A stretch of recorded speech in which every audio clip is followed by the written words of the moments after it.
여러분들이 지금 계속해서 우리 반절까지 읽었는데 여러분들의 삶의 변화가 어떻게 일어나고 있는지 한번 물어보고 싶어요. 여러분들이 그럼 개개인이 삶의 변화를 좀 느끼고 있습니까?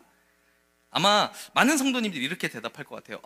잘 모르겠어요. 그냥 어떻게든 읽고 있어요 라고 말하실 수도 있을 텐데, 저는 그게 변화라고 말씀을 드리고 싶어요. 우리 삶에 어떤 대단한 변화가 있는 것이 아니라, 내가 가만히 있었으면, 내가 통독을 안 했으면 그 시간은 그냥 노는 시간이었거나 자는 시간이었거나 아무것도 안 했을 시간이었을 텐데, 내가 하루에 나의 가장 비중 있는 그 시간에 말씀 있는 시간으로 딱 떼어놓고 함께 말씀을 집중하고 있는 것, 여러분 그게 가장 큰 변화 아닙니까? 저는 이것이 우리 삶에 연습되어져 가는 과정이라고 생각을 합니다. 하나님께서 우리를 빚어가시고 만들어 가시면서 당신께서 우리를 정말 기뻐하시는 모습으로 만들어 가시는 귀한 시간이라고 생각하고 있기 때문에, 여러분들 낙담하지 마시고요. 뭐가 변하고 있는 거지? 이게 유익이 있을까 생각하지 마시고, 지금 그 시간 자체를 쓰고 있는 여러분들이 너무나도 귀한 겁니다. 나 스스로에게 칭찬해 주시면서, 반절까지 왔어? 너 못할 줄 알았는데 잘했어 하면서 맛있는 거 사 드시고 자기에게 상 주시고, 네, 이렇게 하시는 겁니다. 그렇게 해서 스스로에게 칭찬 많이 해주시면서 우리 남은 반절도 잘 해나갔으면 좋겠습니다. 제가 함께 그린 교회 하면 화이팅 하고 강의 시작해 보도록 하겠습니다. 함께 그린 교회 화이팅! 우리 끝까지 화이팅 해보도록 하겠습니다. 자, 8주차 강의 바로 시작해 보도록 할 텐데요, 시편 76편부터 잠언 4장까지 내용입니다. 자, 여러분 요즘 이제 계속 시편 읽고 계실 텐데, 이제 반절까지 왔습니다. 여러분 시편 읽을 때 제가 지난주에 한번 말씀을 드렸죠. 시편은 여러 가지 분석해서 읽는 방법도 정말 권면되고 되게 좋은 방법이지만, 그것보다 찬양하는 마음으로, 가슴으로 느끼면서, 무엇보다도 내가 이것을 통해서 하나님께 기도함으로 나아간다 라는 마음으로 읽어주시면 더 좋을 것 같습니다. 그래서 여러분들이 이 시편을 읽다 보면 찬양이 많이 생각날 거예요. 그렇죠? 왜냐면 대부분의 찬양들이 이제 시편을 많이 이렇게 갖다 쓰니까. 그래서 여러분들이 그냥 쭉쭉 읽어 나가지 마시고, 읽다가 은혜가 되면 잠깐 멈춰서 그 찬양 찾아보고 하면서 그런 식으로 좀 깊이 있게 한번 누려보았으면 좋겠습니다. 바로 강의 넘어가도록 할게요. 43일 시편 76편 88편입니다. 지난번에 말씀드렸던 대로 시편은 시가서는 제가 좀 뭔가 이렇게 깊이 있게 뭔가 이렇게 정보를 전달해 드리기에는 뭔가 조금 어려움이 있어요. 어쨌든 말씀드렸다시피 뭔가 주해적인 여러 가지 것들을 가르쳐 드리는 것보다 여러분들이 많이 느끼면서 읽으시기를 원합니다. 시편 73편 그 부분 계속 읽어보도록 할게요. 시편 73편 83편은 다윗의 찬양대 대장인 아삽과 관련된 시편들입니다. 그래서 법궤의 이동과 직접 관계가 없겠지만 법궤 앞에서 제사를 드리며 찬양하는 일과 관계가 있는 시편들입니다. 그래서 하나님의 임재, 하나님의 법궤, 그리고 성전으로 나아가는 자의 마음, 이런 것들이 고백되고 있는 것을 우리가 볼 수가 있어요. 그리고 다음으로 넘어가면 시편 78편은 언약의 비밀이 그리스도임을 드러냅니다. 그래서 내가 비유로 말하겠습니다. 옛적 일들, 비밀스러운 일들을 이야기해 드리겠습니다. 우리는 이 이야기들을 이르러서 이미 알고 있습니다. 그것은 우리 조상들이 우리에게 전해주었기 때문입니다 하면서 언약, 비밀들 여러 가지 다루고 있는 것을 우리가 이 부분을 통해서 알 수가 있습니다. 그 다음으로 넘어가면요, 다윗의 왕권 그 빈칸에 예수 그리스도라고 적어주시기 바랍니다. 자, 하나님이 다윗과 맺으신 언약은 왕위를 보존하는 것입니다. 그런데 오 하나님, 이방 나라들이 주의 기업에 침입하여 주의 성전을 더럽히고 예루살렘을 폐허로 만들었습니다. 하나님은 어떻게 다윗의 왕위를 보존하며 구원 역사를 이루어 나가실까요? 이스라엘 백성은 예전에 출애굽을 통해 애굽의 노예에서 구원받은 적이 있습니다. 그리고 이번에는 바벨론의 포로에서 구원을 요청합니다. 출애굽과 출바벨론은 죽음에 대한 두려움에 사로잡혀 사는 사람들을 구원하시는 그리스도의 사역의 예표입니다. 근본적으로 구원은 세상에 매인 육신과 사탄에 매여 종노릇하는 죄에서 벗어나 해방되는 것입니다. 여기서 조금 첨언을 하자면 구원은 종노릇하는 죄에서 벗어나 해방되는 것입니다. 하지만 우리가 여기서 조금 더해서 생각해 볼 게 있어요. 구원은 해방이 전부가 아닙니다.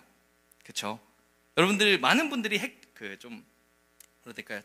오해하고 있는 부분들이 있는데, 구원은 우리에게 해방일 거라고만 생각을 합니다.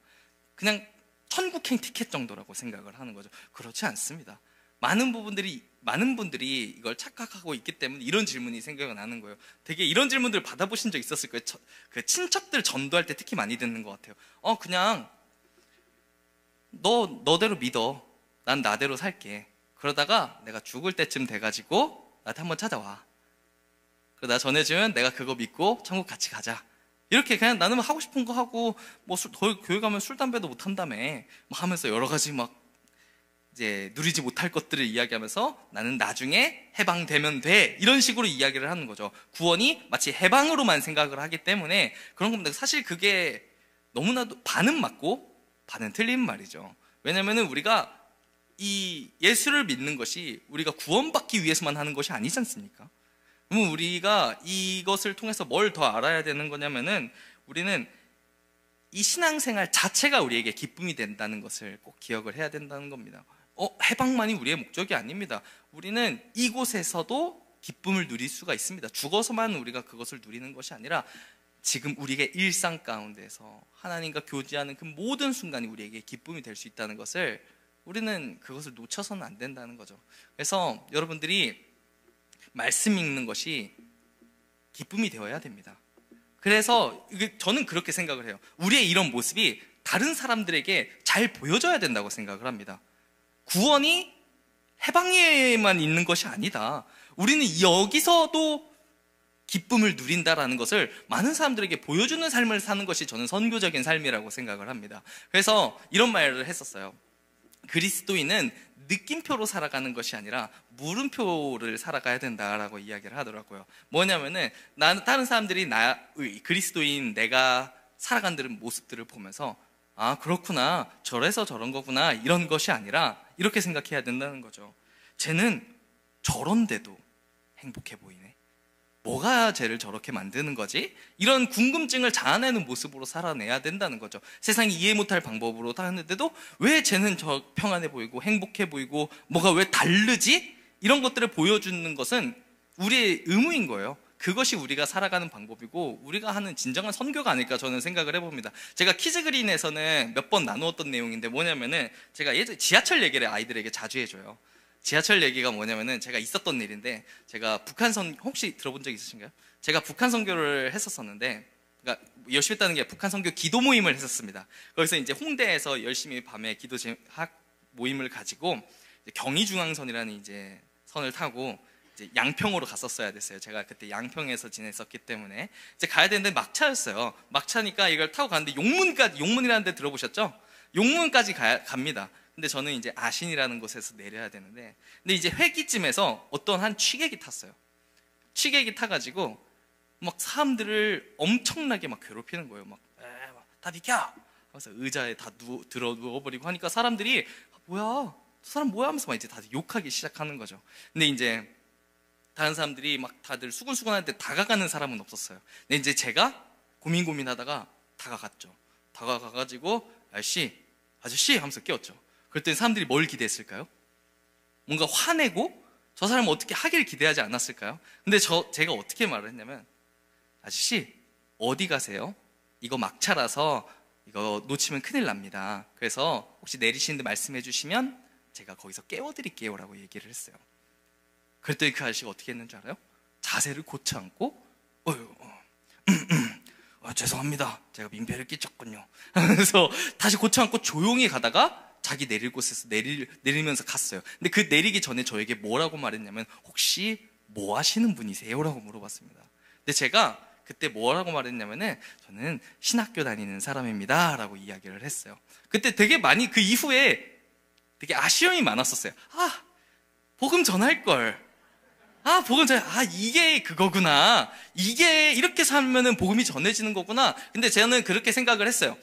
내가 한마디 예수 믿으라는 말 한마디도 하지 않았지만 뭔가가 심겨졌을 수 있겠다라는 희망을 가지게 됐었던 그런 기억이 있습니다.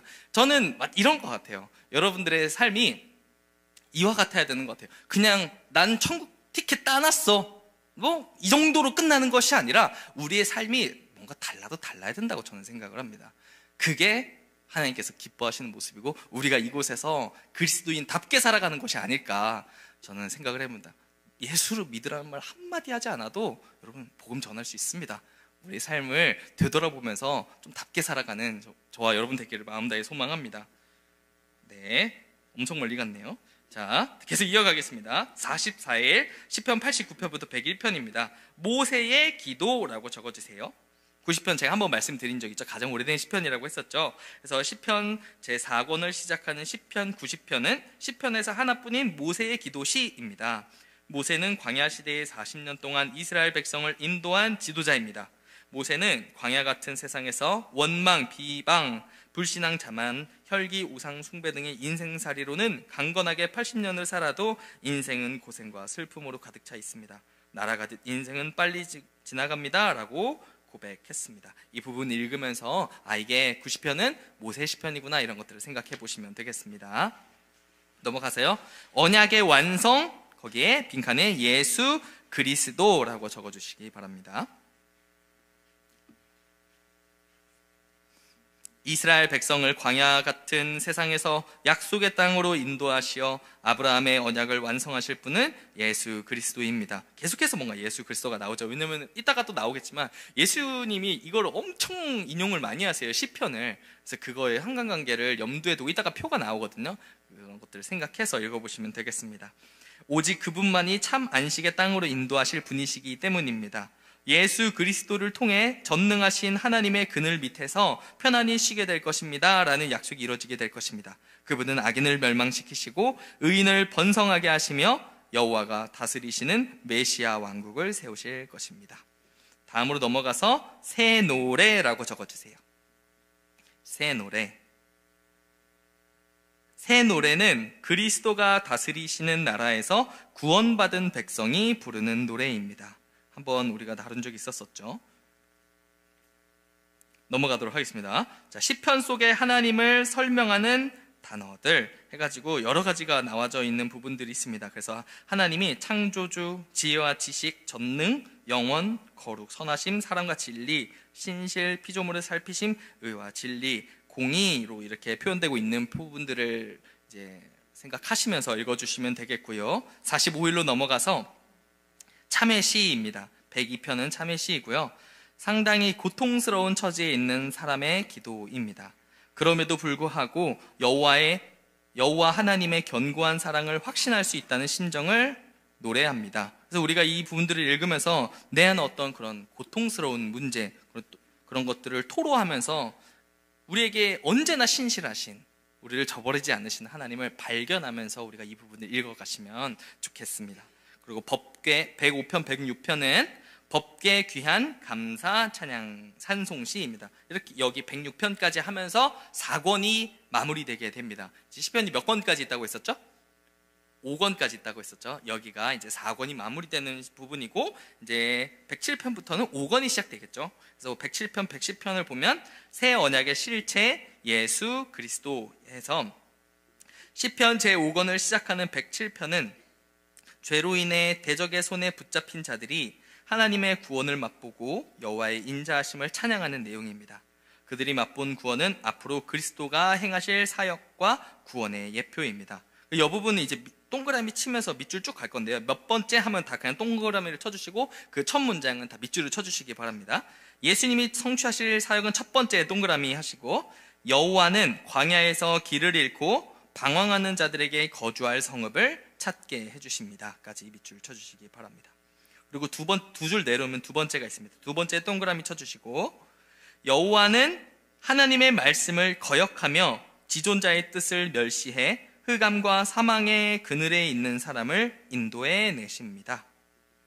그리고 두 번 내려와서 세 번째 동그라미 밑줄은 여호와는 죄로 인해 죽음의 질병에 걸린 인생에게 말씀을 보내셔서 구원하십니다. 그리고 두 번 내려와서 네 번째 동그라미 하시고 여호와는 바다에서 광풍으로 고통당하는 자들을 위해 광풍을 잔잔하게 하십니다 까지 해주시면 되겠습니다. 쭉 읽어드릴게요. 다윗은 그리스도가 이 네 가지의 사역을 성취하실 분이심을 시편 110편을 통해 설명합니다. 여호와께서 나의 주께 말씀하십니다. 내가 너희의 원수들을 너희의 발판이 되게 하기까지 너는 내 오른편에 앉아 있어라. 이는 그리스도가 육신으로는 다윗의 혈통에 나셨지만 영으로는 죽은 자들 가운데서 부활하신 하나님의 아들이심을 증거합니다. 그분은 다윗의 언약을 성취하실 새 언약의 실체이십니다. 네, 넘어가겠습니다. 시편으로 기도하기, 이제 유진 피터슨의 이 책을 먹으라라는 책의 한 부분인데, 이 부분에서 좀 밑줄 부분들이 있어가지고 읽어보도록 하겠습니다. 시편은 하나님의 말씀을 읽거나 들을 때 기도로 참여하는 것이 무엇인지를 탁월하게 보여준다. 한번 얘기했었죠. 시편을 읽을 때 그냥 읽는 게 아니라 찬양하는 마음으로, 무엇보다도 기도하는 마음으로 읽으면 되게 좋습니다. 왜냐면은 여기에는 인간의 여러 반응들이 있어가지고 우리의 반응들이 고백되고 그것을 다시 선으로 바꾸시는 하나님을 경험하게 되기 때문에 이것을 기도로 읽는 것이 정말 좋습니다. 자, 아타나시우스는 시편의 천재성을 다음과 같이 간결하게 표현했다. 대부분의 성경은 우리를 향해서 말한다. 반면 시편은 우리를 위해서 말한다. 와우, 너무 멋있죠? 네, 이 부분에 밑줄 한번 쳐주시면 되겠습니다. 시편은 우리를 위해서 말한다.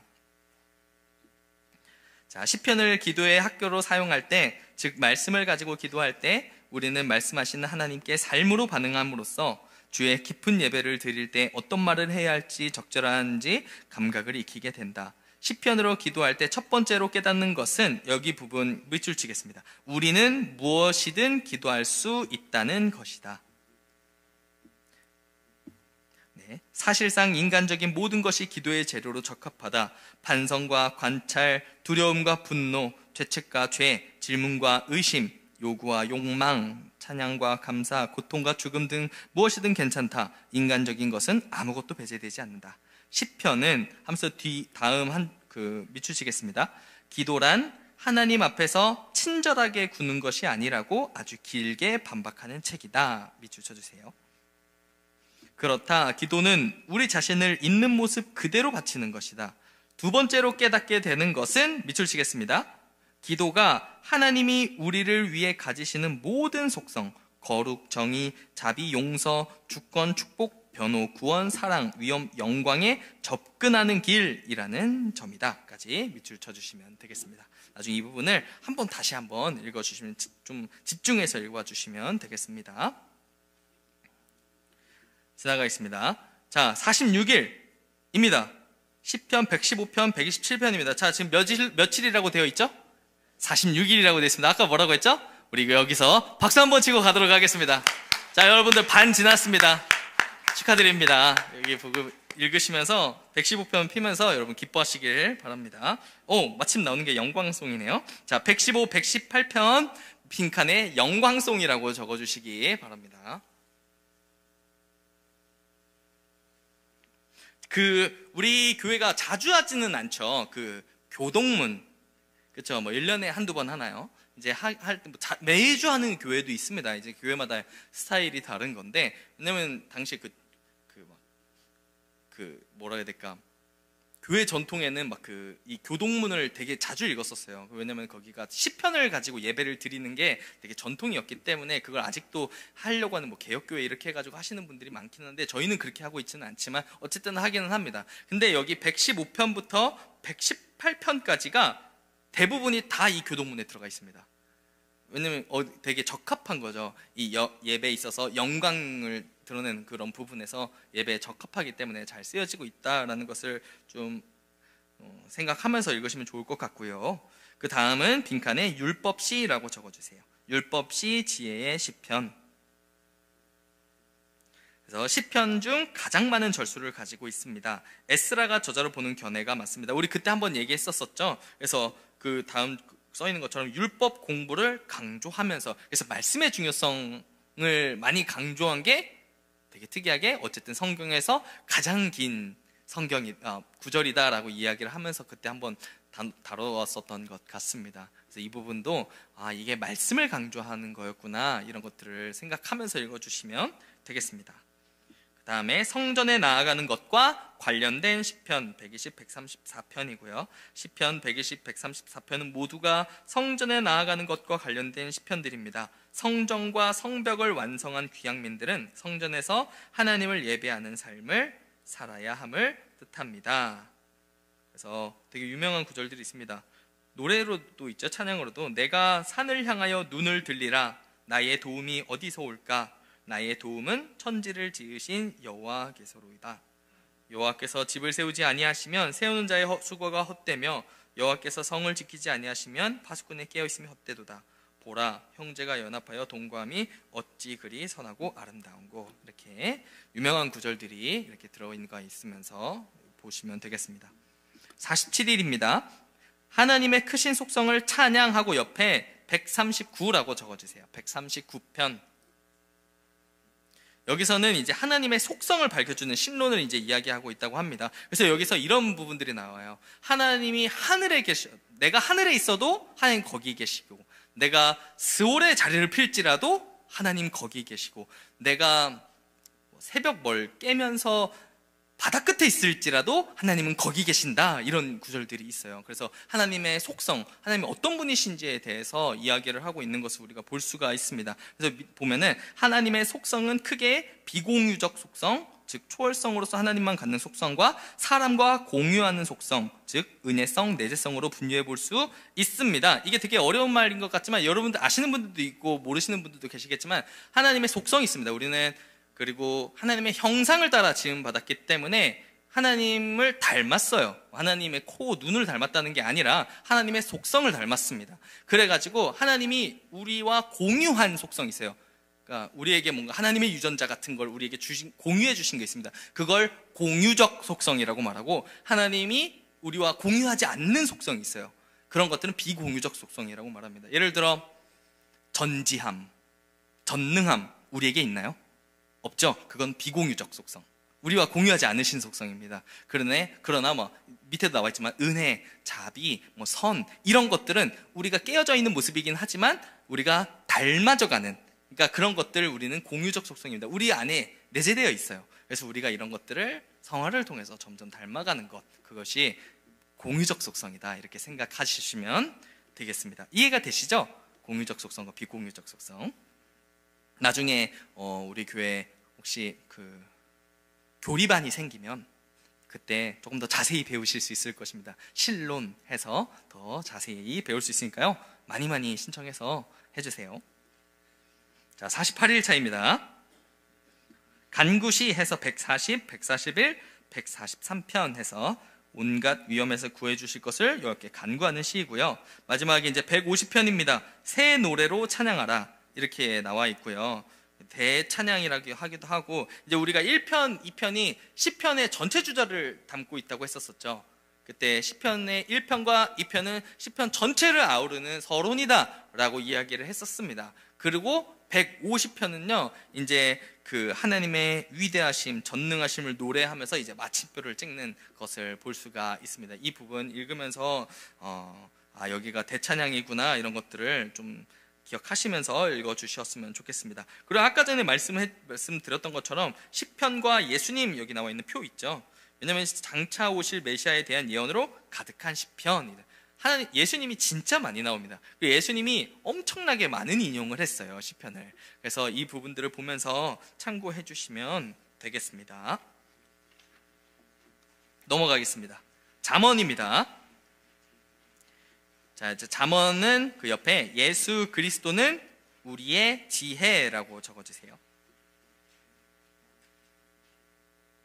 그리고 저자는 솔로몬 아글 루무엘의 모친, 그리고 여러 가지 기타 있고요. 주제는 여호와를 경외함이 지혜로운 삶의 근본이라고 하고 있습니다. 그래서 이 잠언의 기록 목적을 살펴보면 이런 것을 우리가 살펴볼 수가, 1절부터, 그러니까 1장 1절부터 7절까지의 잠언의 기록 목적이 잘 드러나 있습니다. 나중에 잠언 읽으실 때 1장의 1절부터 7절까지를 유심히 잘 보세요. 그러면은 얘가 어떤 목적을 가지고 쓰였는지가 좀 느껴질 거예요. 그래서 잠언은 지혜롭고 정의롭고 공의롭고 정직한 그런 가치 있는 삶을 살기 위한 분들을 위한 책이라는 것을 알 수가 있습니다. 다른 것이 아니라 정직, 공의, 정의, 이런 것들을 다루고 있어요. 그래서 일반적으로 이제 사람들이 생각을 했을 때 지혜라고 한다면은 뭔가 어떤 나에게 여러 가지 그런 선택지가 있을 때 나에게 조금 더 유익이 되는 것을 잘 선택하는 것, 그것이 우리가 지혜라고 생각을 하잖아요. 그렇죠? 그렇지 않나요? 보통 지혜라고 하면은 어떤 그런 유익이 되는 그런 효과, 어떤 옵션을 선택할 수 있는 상황에서 선택할 수 있는 능력, 이거를 우리가 지혜라고 일반적으로 많은 사람들이 생각을 합니다. 근데 저는 아니라고 생각을 해요. 이 잠언을 보면 제가 뭐라고 했죠? 지혜롭고 정의롭고 공의롭고 정직한 것, 이것이 지혜를 이제 지혜로운 자가 가지게 되는 것들을 이야기하고 있습니다. 다른 개념을 가지고 있죠. 왜냐하면은 참된 지혜는 여호와 하나님을 경외하는 것에서부터 시작한다고 이게 잠언이 정의하고 있기 때문입니다. 되게 많이 들어보셨죠? 여호와를 경외하는 것이 지혜의 근본이다라고 이렇게 하는 것을 우리가 볼 수가 있습니다. 그래서 어렸을 때 이런 분들 있으셨는지 모르겠어요. 옛날에는 되게 많았던 건데, 저 어렸을 때도 많이 봤습니다. 저희 어머니가 잠언을 그렇게 억지로 읽게 했어요. 여러분 지금 피식 웃으신 분들은 다 경험해 본 적 있으신 거죠? 그 잠언을, 왜냐면 잠언이 31장까지 있거든요.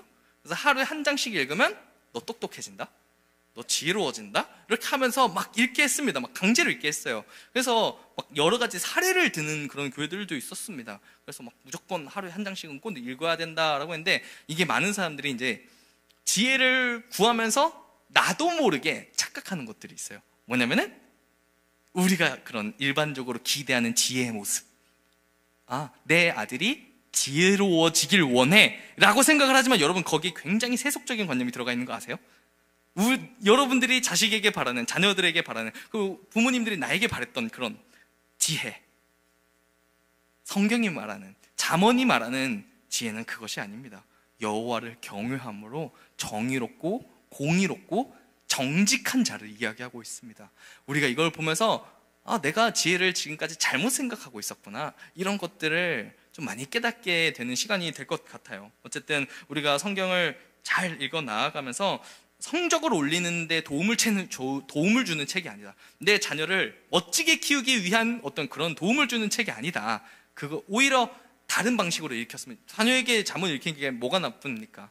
대신 다른 걸 구하면서 읽히게 하는 게 더 좋다는 거죠. 정의롭고 공의롭고 정직하게 사는 삶, 이런 것들이 더 가치 있는 것이다라는 것을 배우게 되는 책이 잠언이 아닐까라는 것을 생각해 보게 됩니다.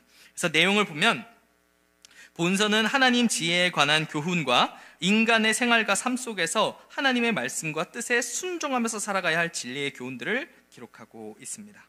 그래서 개요는 1장부터 9장까지는 다윗의 아들 이스라엘 왕 솔로몬의 잠언, 젊은이를 위한 교훈이고요. 10장부터 24장까지는 솔로몬의 잠언, 25장부터 29장까지는 히스기야 신하가 편집한 솔로몬의 잠언입니다. 그리고 30장은 아굴의 잠언, 31장은 르무엘 왕의 잠언, 어머니의 훈계, 이렇게 나와 있습니다. 특징 1번만 좀 살펴보면, 하나님의 사람들이 매일의 경건을 삶을 위해 어떻게 살아가야 하는지를 보여주는 실제적인 책이다 라는 것을 이제 생각하고 읽어주시면 되겠습니다. 쭉 넘어가면요, 밑에 읽겠습니다. 이스라엘의 왕 다윗의 아들 솔로몬의 잠언입니다. 잠언은 이렇게 시작됩니다. 잠언은 노자나 루소가 가르쳐준 인간의 지혜에 대한 대안으로서 참 해답을 보여줍니다. 잠언은 인간의 지혜의 유한함에 대한 대안을 바로 하나님의 지혜라고 강하게 가르쳐주고 있습니다. 잠언 전체의 내용이 그 사실을 말해주고 있지만 몇 구절을 예로 들어보겠습니다. 너는 내 모든 길에서 그분을 인정하여라. 그러면 그분이 너의 길을 형통하게 만들어 주실 것이다. 너의 일을 여호와께 맡겨라. 그러면 너의 계획이 성공할 것이다. 사람은 자기 마음의 앞날을 계획하지만 그 걸음을 정하시는 이는 여호와이시다. 현대인은 자신이 교육을 많이 받고 경험이 풍부하고 세련되었다고 스스로 느끼기 때문에 잠언 같은 것은 오히려 둔하고 어리석은 것처럼 여깁니다. 그런 자들의 마음에는 인간의 가르침과 지혜가 가득 차 있습니다. 그러나 하나님의 마음을 알고 그 나라에 합당한 길을 제공하는 책이 바로 잠언입니다. 지혜란 진실된 삶에 이르게 하는 지도자 같은 것입니다. 현대는 가치관의 혼란 시대입니다. 혼합주의와 문화 상대주의를 높이 평가하는 포스트 모더니즘의 시대입니다. 절대 가치, 절대 진리를 인정하지 않는 시대에서 모두가 혼란스러워합니다. 사람의 문제를 유한한 인간의 지혜로 풀어보려는 어리석은 시대를 살아가고 있습니다. 우리는 절대 가치로 돌아가야 합니다. 그 길은 성경이며 특히 잠언이 그 길을 보여주고 있습니다. 여호와를 경외함이 지혜의 근본이요 거룩한 분을 아는 것이 명철의 시작이다. 그리고 밑줄 치겠습니다. 잠언의 대부분은 솔로몬 왕이 쓴 것들입니다. 한 문단 넘어가서 잠언은 지혜와 지식이라는 단어가 많이 나옵니다. 이렇게 써주시면 되겠습니다. 빈칸에 지혜와 지식입니다. 그리고 지식은 하고 지식 동그라미 치고 밑줄 쳐주세요. 어떤 사실들을 습득하는 능력을 말하고, 그리고 지혜 동그라미 쳐주시고, 지혜는 그렇게 습득된 지식을 바르게 적용하는 어떤 능력을 말합니다. 라고 밑줄 쳐주시면 되겠습니다.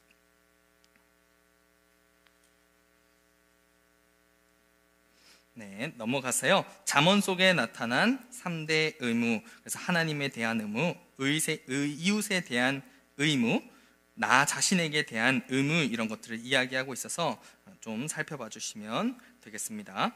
그리고 1장 5장은 지혜 예찬이라고 해서 잠언은 삶에서 지혜가 중요하다는 것을 선언합니다. 지혜는 바로 여호와를 경외하는 데 그 근원을 두고 있다고 선언합니다. 경외라는 것은 두려운 공포심 같은 것이 아니고 하나님의 전지전능하신 속성 앞에 자신의 모든 것을 내려놓는 마음을 말합니다. 지혜는 모든 것을 포기하더라도 얻을 만한 가치가 있는 것입니다. 이 부분은 복음을 극히 값진 진주에 비유하셨던 예수님의 말씀과 평행을 이룬다고 봅니다. 복음은 그 어떤 것도 줄 수 없는 만족을 안겨줍니다. 지혜는 말씀을 근거로 한다고 언급합니다. 말씀은 천지를 창조할 만한 큰 힘을 갖고 있다고 말합니다. 5장은 가늠이 미련한 짓이라고 가르쳐 줍니다 하고 8주차 강의가 마치게 됩니다. 와, 여러분, 8시 반이에요. 네. 이렇게 해서 강의를 마치게 되고요.